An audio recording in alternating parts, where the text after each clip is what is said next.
umilaw yan. Papalit po tayo ng battery. Mega love shout out mga ka-road trips.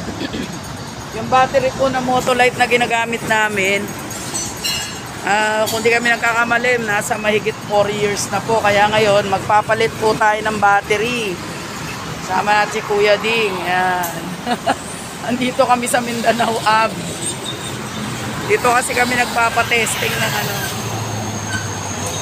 Ayan, papalitan na po ng battery. Bibili kami ng bagong battery. Siyempre Motolite pa din.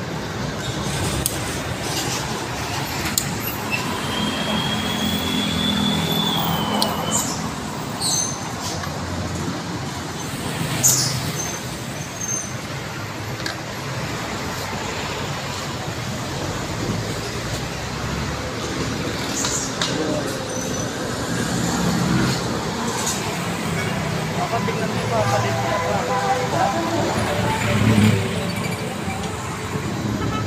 Po yung luma yan.